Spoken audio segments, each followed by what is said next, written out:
اعوذ باللہ السمیع العلیم من الشیطان الرجیم من ہمزہ ونفخہ ونفثہ۔ الرحمن الرحیم سورہ فاتحہ کی آیت نمبر 2 ہے یہ۔ بسم اللہ الرحمن الرحیم کی تفسیر کے سلسلہ میں ان کلمات کے متعلق بیان کیا جا چکا ہے۔ صحیح مسلم کے حوالے سے یہ بھی گزر چکا ہے کہ جب بندہ الرحمن الرحیم کہتا ہے تو اللہ تبارک و تعالیٰ فرماتا ہے اثنا علیہ عبدی، میرے بندے نے میری شنا بیان کی۔ ان الفاظ سے معلوم ہوتا ہے کہ اللہ تبارک و تعالیٰ کو بندہ کا الرحمن الرحیم کہنا بہت پسند ہے۔ قرآن مجید میں اللہ تبارک و تعالیٰ نے بار بار ان الفاظ کو ساتھ ساتھ بیان کیا ہے اور اپنے رحم کی صفت کا بار بار ذکر کیا ہے۔ مثلاً اللہ رب العالمین کا ارشاد گرامی ہے، سورہ بقرہ کی آیت نمبر 163 میں فرماتا ہے تمہارا الہ ایک الہ ہے، اس رحمان و رحیم الہ کے علاوہ کوئی الہ نہیں۔ سورہ الحشر کی آیت نمبر 22 میں اللہ رب العالمین فرماتا ہے اللہ پوشیدہ اور ظاہر کا جاننے والا ہے، وہ رحمان اور رحیم ہے۔ بسم اللہ الرحمن الرحیم میں یہ دونوں اسماء اکٹھے آئے ہیں۔ پورے قرآن مجید میں بسم اللہ الرحمن الرحیم 114 بار ہیں، لہذا صرف بسم اللہ الرحمن الرحیم میں یہ اسماء 114 بار دہرائی گئی ہے۔ مزید برآں رحمان اور رحیم علیحدہ علیحدہ بھی متعدد بار دہرائی گئے ہیں۔ اس سے ظاہر ہوتا ہے کہ اللہ تبارک و تعالیٰ کو اپنی رحمت کی صفت بہت پسند ہے۔ یہی وجہ ہے کہ اس کی رحمت ہر چیز کو محیط ہے۔ اللہ تبارک و تعالیٰ فرماتا ہے سورہ اعراف کی آیت نمبر 156 میں میری رحمت ہر چیز کو گھیرے ہوئے ہے۔ سورہ انعام میں اللہ رب العالمین فرماتا ہے 147 نمبر آیت میں تمہارا رب بڑی وسیع رحمت والا ہے۔ اللہ تبارک و تعالیٰ کی رحمت اتنی وسیع ہے کہ اگر کافر کو اس کی وسعت کا علم ہو جائے تو کوئی کافر جنت سے نا امید نہ ہو۔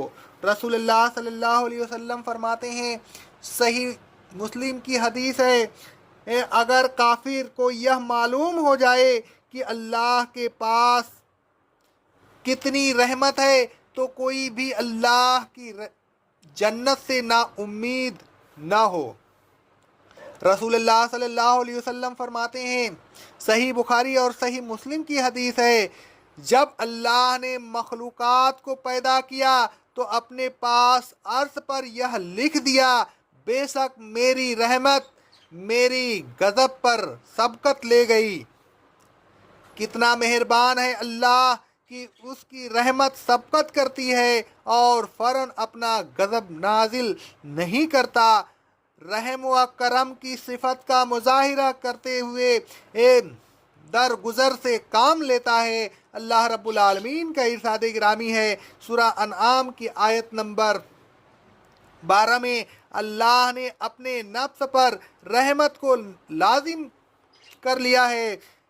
اللہ تبارک و تعالیٰ فرماتا ہے سورہ انعام کی آیت نمبر 54 میں، اور اے رسول صلی اللہ علیہ وسلم جب آپ کے پاس وہ لوگ آئیں جو ہماری آیتوں پر ایمان لاتے ہیں تو آپ ان سے کہیے سلام علیکم، تمہارے رب نے اپنے نفس پر رحمت کو لازم کر لیا ہے۔ پہلی آیت میں کافروں سے خطاب ہے، دوسری آیت میں مومنین سے خطاب ہے۔ اللہ تبارک و تعالیٰ کافروں پر بھی مہربان ہے کہ انہیں فوراً سزا نہیں دیتا، اور مومنین پر بھی مہربان کی انہیں سلامتی و عافیت کی خوشخبری سناتا ہے۔ گویا رحمان و رحیم کی رحمت عام ہے اور بڑی وسیع ہے، خصوصاً نیکی کرنے والوں سے تو بہت قریب ہے۔ اللہ تبارک و تعالیٰ کا ارشاد گرامی ہے، سورہ اعراف کی آیت نمبر 56 میں بے شک اللہ کی رحمت نیکی کرنے والوں کے بہت قریب ہے۔ اللہ تبارک و تعالیٰ کی رحمت حاصل کرنے کے لیے ہمیں نیکیاں خوب کرنی چاہیے، کسی نیکی کو حقیر نہ سمجھنا چاہیے۔ اللہ تبارک و تعالیٰ اپنی رحمت کے آغوش میں لینے کے لیے ہر وقت تیار ہے۔ رسول اللہ صلی اللہ علیہ وسلم فرماتے ہیں کہ اللہ رب العالمین فرماتا ہے، صحیح بخاری اور صحیح مسلم کی حدیث ہے، اگر بندہ میری طرف ایک بالشت قریب ہوتا ہے تو میں ایک ہاتھ اس کے قریب ہو جاتا ہوں، اگر بندہ مجھ سے ایک ہاتھ قریب ہوتا ہے تو میں ایک باہ اس کے قریب ہو جاتا ہوں، اگر بندہ میری طرف چل کر آتا ہے تو میں اس کی طرف دوڑ کر آتا ہوں۔ نوٹ، اللہ رب العالمین کا قریب ہونا اور دوڑ کر آنا، ان کی کیفیت کا علم صرف اللہ رب العالمین کو ہے۔ اللہ تبارک و تعالیٰ کو رحم و کرم کرنا اتنا پسند ہے کہ اس نے اپنی رحمت سے نا امید ہونے کو بھی حرام کر دیا ہے۔ اللہ تبارک و تعالیٰ فرماتا ہے سورہ الزمر کی آیت نمبر 53 میں، اے بندو، اللہ کی رحمت سے نا امید نہ ہو، یہ اس کی رحمت ہی کا تقاضا ہے کہ اس نے رسول اللہ صلی اللہ علیہ وسلم کو مبعوث فرمایا اور انسانوں کو راہ ہدایت بتانے کے لیے قرآن مجید کو نازل فرمایا۔ اللہ تبارک و تعالیٰ فرماتا ہے سورہ انبیاء کی آیت نمبر 107 میں، اے رسول صلی اللہ علیہ وسلم، ہم نے آپ کو تمام جہاں کے لیے رحمت بنا کر بھیجا ہے۔ اللہ رب العالمین فرماتا ہے سورہ بنی اسرائیل کی آیت نمبر 82 میں، اور ہم قرآن میں وہ چیز نازل کر رہے ہیں جو مومنین کے لیے شفا اور رحمت ہے۔ قرآن مجید اور رسول اللہ صلی اللہ علیہ وسلم سراپا رحمت ہے، لیکن اس رحمت سے وہی فیضیاب ہو سکتے ہیں جو ایمان لے آئیں۔ کافروں کو راہ راست بتانا اور ایمان والوں کو راہ راست پر چلانا، یہ اللہ تبارک و تعالیٰ کی رحمت ہی ہے۔ یہ تو دنیا میں اللہ تبارک و تعالیٰ کی رحمت کی فراوانی ہے، آخرت میں اس کی رحمت اور بھی زیادہ وسیع ہوگی۔ رسول اللہ صلی اللہ علیہ وسلم فرماتے ہیں، صحیح مسلم کی حدیث ہے اور صحیح بخاری کی حدیث ہے، بے شک اللہ کی 100 رحمتیں ہیں، یہ 100 رحمتیں اللہ تبارک و تعالیٰ نے اس دن پیدا کی تھی جس دن آسمانوں کو اور زمین کو پیدا کیا تھا۔ ہر رحمت کی وسعت اتنی ہے جتنی وسعت کی آسمان اور زمین کے درمیان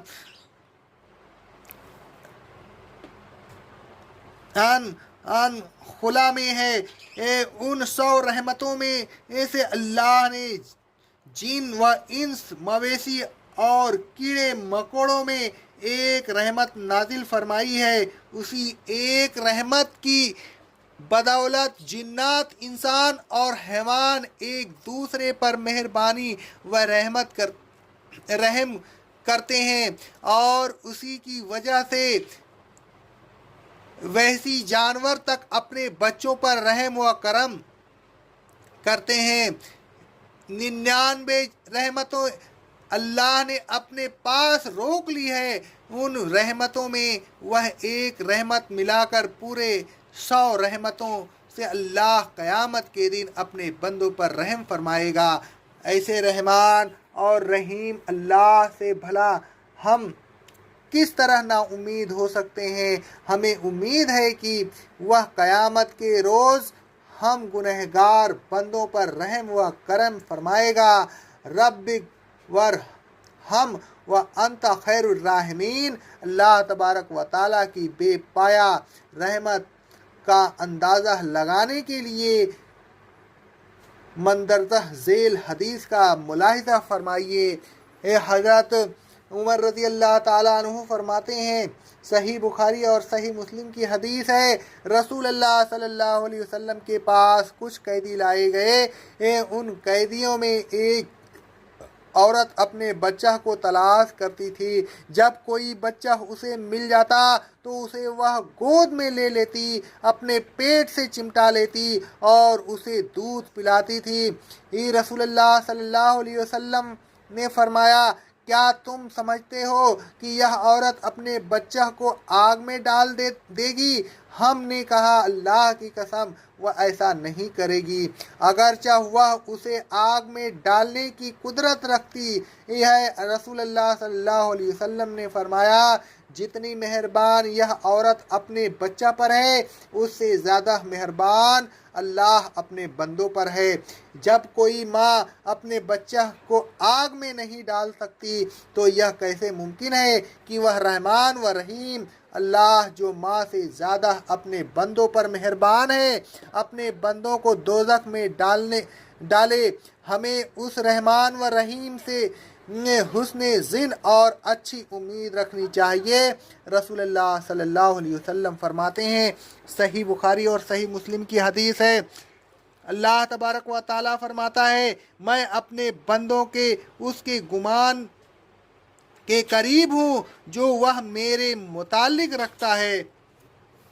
اللہ تبارک و تعالیٰ اپنے بندوں پر بہت مہربان ہے اور وہ اپنے بندوں سے بھی یہ مطالبہ کرتا ہے کہ وہ اس کے بندوں سے مہربانی کا برتاؤ کرے۔